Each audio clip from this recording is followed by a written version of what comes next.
क्या कहना चाहेंगे?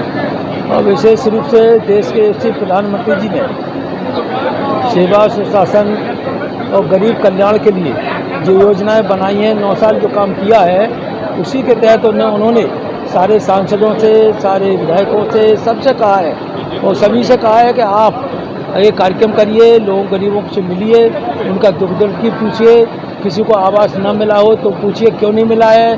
प्रधानमंत्री किसान सम्मान निधि का पैसा अगर किसी को नहीं मिल पा रहा तो किन कारणों से नहीं मिल पा रहा है, और उनकी कमियों को पूरा करिए, इसलिए लाभार्थी सम्मेलन किया गया है।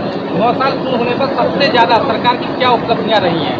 9 साल पूरे होने पर उन्होंने वो उपलब्धियां दी हैं, सबसे ज़्यादा समझिए कि इस देश में जो भ्रष्टाचार चरम सीमा पर था उसके ऊपर लगाम लगाने का काम किया है। जनधन योजना के अंतर्गत गरीब का 0 बैलेंस पर खाते खुलवा के और फिर वो पैसा उसी में डाल के, उसी में पूरा पैसा, कोई एक पैसा इधर उधर नहीं जाता है, सीधा गरीब के खाते में जाता है, जो लाभार्थी है उसके खाते में जाता है। ये सबसे बड़ी उपलब्धि है कि हमने भ्रष्टाचार पर लगाम लगाई है, क्योंकि अगर भ्रष्टाचार पर लगाम नहीं लगाते तो कितना भी पैसा देते वो भ्रष्टाचार की बल चलता रहता, गरीबों को उसका लाभ नहीं मिलता। गरीब को 100% उसका लाभ मिल रहा है, और मकान यदि मकान के लिए पैसा दिया जा रहा है तो लोगों को पक्का मकान बन भी रहा है और लोग उसमें रह भी रहे हैं।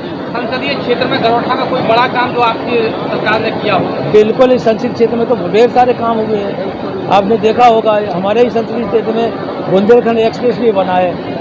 आज हम लोग चित्रकूट अगर जाना हो तो ज़्यादा से ज़्यादा उरई से, यहाँ से भी जाएँ तो ज़्यादा 2.5 घंटे 3 घंटे में हम लोग चित्रकूट पहुँच जाते हैं। एक समय वो था 7-7 8-8 घंटे, और जाते थे तो ये सोच के जाते थे कि चित्रकूट में वहाँ दर्शन करने के लिए हमें एक दिन रुकना होगा, दूसरे दिन तक कहीं वापस आएंगे, लेकिन हम लोग दर्शन करके तुरंत वापस लौट आते हैं। और यहीं आप देखिए, इसी विधानसभा के अंतर्गत एक एरक्स जगह है, देश में सिर्फ 2 ही डिफेंस कॉरिडोर बनाए जा रहे हैं। देश में 2 ही डिफेंस कॉरिडोर है, एक दक्षिण भारत में तमिलनाडु में बन रहा है, और दूसरा यदि कहीं बन रहा है तो उत्तर प्रदेश में, वो भी उत्तर प्रदेश में इसी लोकसभा के अंतर्गत डिफेंस कॉरिडोर जो एरक्स की उसमें बन रहा है। और उसी में हमने भी 20 एकड़ जमीन लेके हमारे विभाग के द्वारा एक टीसी टेक्निकल सेंटर खोलने के लिए उसे पास कर दिया है। 135 करोड़ रुपया उसका स्वीकृत भी हो गया है।